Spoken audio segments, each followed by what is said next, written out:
O Débora e Fábio, eu queria falar um pouco, acho importante, sobre esse caos na cidade de São Paulo. A gente teve a coisa de... não tem um ano, né? Nem me lembro o mês que foi. Novembro do ano passado. A gente viveu algo parecido. E isso se repetiu. Alguém vai dizer que a culpa é da Enel, a culpa é da prefeitura, a culpa é da agência reguladora, a culpa é... A gente pode procurar culpado onde a gente quiser. Agora, a gente tem um problema muito sério. A gente tem 1 milhão de árvores na cidade de São Paulo, metade delas ligadas, grudadas na rede de fios. A gente tem 700 ou 750 mil postes na cidade de São Paulo e a gente tem 20 mil quilômetros de fio suspenso. Como é que isso pode funcionar? Não tem como funcionar direito. Agora, quando a Enel assumiu o contrato da CPFL, quando a Enel assumiu a gestão destes contratos, as árvores já estavam aí. Elas são... Pode procurar em grandes cidades, não existe isso do jeito que é em São Paulo. Árvores em qualquer lugar, espécies as mais variadas. Tem uma quantidade de espécies em São Paulo que é uma brutalidade. Árvores... como é que você pode monitorar 1 milhão de árvores? Me diz. Como é que você pode... vamos monitorar 500 mil árvores. Como é que você monitora 500 mil árvores? A gente tem que discutir isso.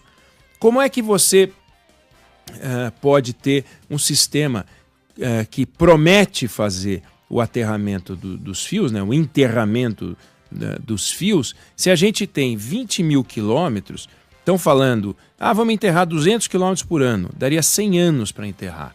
E nós não estamos conseguindo, nós não conseguimos enterrar 100 quilômetros por ano.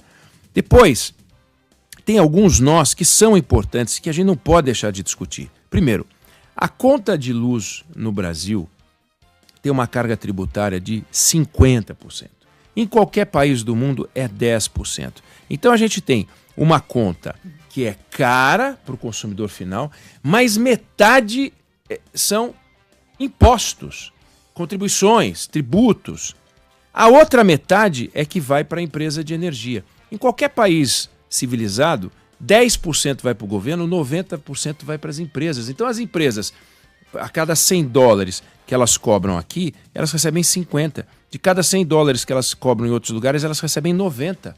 Ou seja, se a conta de luz for mais barata em outros lugares, ainda assim as empresas recebem mais. Como é que uma empresa pode simplesmente pegar e fazer uma série de investimentos que não estão previstos no contrato se ela não recebe para isso? Aí alguém vai dizer, mas então esse contrato é mal feito. Perfeitamente. Então, como é que sai um contrato mal feito como esse que expõe uma cidade como São Paulo a essa gestão esquisita? Nós vivemos uma experiência em novembro do ano passado que nos serviu de lição para esse ano. Quantas equipes de manutenção uma empresa como a Enel deixa à disposição para um evento climático desse tipo? Quantas? Quantas equipes a Enel deveria deixar? Então você tem um desafio muito complicado. Eu falei da conta. Tem também a questão regulatória. Por que o saneamento ele é monitorado pelo município, mas o contrato de luz de uma cidade como São Paulo é monitorado e administrado por uma agência reguladora federal? Por que não é uma agência da cidade de São Paulo ou da região metropolitana? Não é, simplesmente não é. Não é porque é assim que é o contrato. Por que o Congresso Nacional não muda isso? Quais são os interesses envolvidos? Quem são os integrantes das agências reguladoras? Quem é que indica os integrantes das agências? São os senadores? Muitas e muitas vezes, olha, pode procurar que vai achar. O nome indicado é um nome de um acordo. Não é o governo escolheu, como escolhe o ministro do Supremo, e aí o Senado vai lá e vota, e assim, ainda assim dá problema. Não, é um acordo porque o senador A, porque o senador B quer indicar aquele nome. Sabe-se lá como esse nome apareceu, que interesse esse nome defende, aí esse nome é aprovado. Então, a composição das agências, que elas deveriam ser independentes, elas deveriam estar acima dos contratos, elas deveriam estar vigiando as empresas privadas, não vigiam. como deveriam vigiar. Me refiro à palavra fiscalização. Vigiar é uma palavra até infantil. Fiscalizar. Não fiscalizam do jeito como deveriam fiscalizar.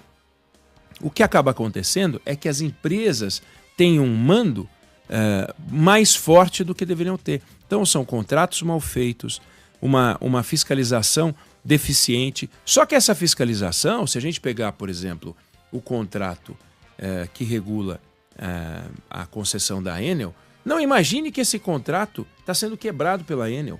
Porque se a Enel estivesse quebrando o contrato, imediatamente ela poderia ser decretada a caducidade desse contrato. Mas não dá para dizer isso. Então, nós temos um problema estrutural, grave, complexo, que não é discutido no Brasil. Não é discutido no Brasil. Não dá para culpar as árvores que sempre estiveram aí, não dá para culpar os fios que sempre estiveram aí, não dá para culpar os postes que sempre estiveram aí. Os eventos climáticos extremos, eles acontecem. Agora, por que países que viveram eventos climáticos radicais, e a gente viu agora o furacão Milton, a gente viu problemas na França e em outros países, não acontece a mesma coisa? Por que aqui a gente fica 24, 48, 72 horas? Quantas horas já tem gente sem luz na cidade de São Paulo? É razoável um negócio desse? Não está certo. Então, a gente tem que partir do seguinte princípio. Se tudo deve ser feito para o consumidor ou para o cidadão, porque tem serviço público que não é para o consumidor só para quem paga, é para o cidadão. Digamos que eu esteja transitando pela cidade de São Paulo, não seja morador daqui, more em outra cidade, com outra concessionária, ainda assim eu sou um cidadão, eu tenho o direito de me deslocar pela cidade de São Paulo sem ficar parado no escuro. O risco para a segurança, como é que pode funcionar tudo à base de gerador? Não faz o menor sentido, parece que é voltar no tempo. Então, o cidadão e o consumidor têm todo o direito de dizer: este sistema não funciona. E o sistema não funciona. Não está funcionando direito. Agora, ele tem lógica? Ele tem lógica. Dá para simplesmente criar uma regulação para a exceção? Então vamos criar uma regulação para a exceção. As empresas de energia vão ter que ter uma quantidade monumental de equipes. Quem é que paga essa conta? Porque não será o contrato. Não dá para simplesmente você chegar para o consumidor e aumentar a conta ainda mais. Volto à questão inicial. Não é razoável ter uma carga de 50% sobre energia, enquanto outros países têm 10%. A gente tem que cobrar uma montoeira de dinheiro para poder chegar na mesma quantidade de recursos para passar para uma empresa, seja privada, seja estatal. E aí a gente faz tudo meio que pela metade. Então a gente privatiza a distribuição, mas toda a estrutura de controle e fiscalização continua a ser feita como era feita antes, por um jogo de interesses que favorece o Congresso, favorece o Senado, favorece a burocracia, não está de olho no cidadão. A gente não fez uma privatização de verdade preocupada com o cidadão, preocupada com o consumidor. Não fez. E toda a estrutura hoje é feita para favorecer o Estado. Então o Estado não quer abrir mão de poder, o Estado não quer abrir mão de receita, o Estado cobra 50% e não tem nenhuma responsabilidade sobre a gestão da energia elétrica. Faz um serviço porco na fiscalização, não tem cabimento. E aí vira uma discussão eleitoral, que é o que a gente está vendo, vira uma discussão eleitoral. Então, o prefeito da vez, que no caso é o Ricardo Nunes, é o culpado aos olhos da candidatura de oposição do Guilherme Boulos. Isso vira uma discussão eleitoral, mas a gente, mesmo no ano sem eleição, mesmo em outros anos, a gente tem um problema gravíssimo que tem que ser discutido. Eu sei que parece complicado demais, e o setor elétrico é complicado demais. Eu certa vez sentei com especialistas do setor elétrico e é uma loucura você entender direito. Por exemplo, se você vai lá e faz um investimento na sua casa e coloca energia solar, por exemplo, você se credencia para pagar menos conta de luz. Você tinha um dinheiro, investiu e paga menos conta de luz. O que acontece com os custos do sistema, que passa a ter uma receita menor? Cobra mais de quem tem menos. Quem não tem esse dinheiro acaba tendo que pagar essa conta. Então, olha o nó que é o setor elétrico, onde uma empresa se comunica pessimamente, o serviço de atendimento deles é absolutamente discutível, não estão entregando o que deve. Agora, eles têm que vir a público, a Enel, e falar, olha, a gente está trabalhando da seguinte maneira, desse jeito aqui. Nós temos tantas equipes, temos isso, temos aquilo, e a estrutura não tá funcionando, não está à altura das necessidades da cidade de São Paulo num momento como esse. Ah, mas o vento foi grande, não foi grande? O fato é, neste episódio agora, a quantidade de estrago foi menor do que no ano anterior. Como é que explica ter tanta gente sem luz até essa altura do campeonato? Então é um negócio muito mal resolvido. Eu tô trazendo esse tema porque é impossível que esse não seja um dos temas centrais do debate de hoje. Independente de ser uma discussão eleitoral, tem uma discussão na cidade de São Paulo, a cidade mais rica do país, e todo o entorno da cidade, toda a região, quando a gente pega a macro-região, a região metropolitana, nas mãos de um nó que não tem cabimento. Não tem paulistano hoje que não esteja preocupado com isso. Como é que eu faço? Imagina a gente agora preocupado com lanterna, com vela, no último apagão, e eu fiquei dias sem luz, eu também perdi tudo. Tudo que tinha na minha geladeira, eu perdi tudo. Quantas pessoas hoje estão sem nada? Gente colocando nas redes sociais foto da geladeira virando armário. A geladeira você pode guardar sapato, porque não vai nem esfriar o sapato, que virou tudo armário. Então, tá errado.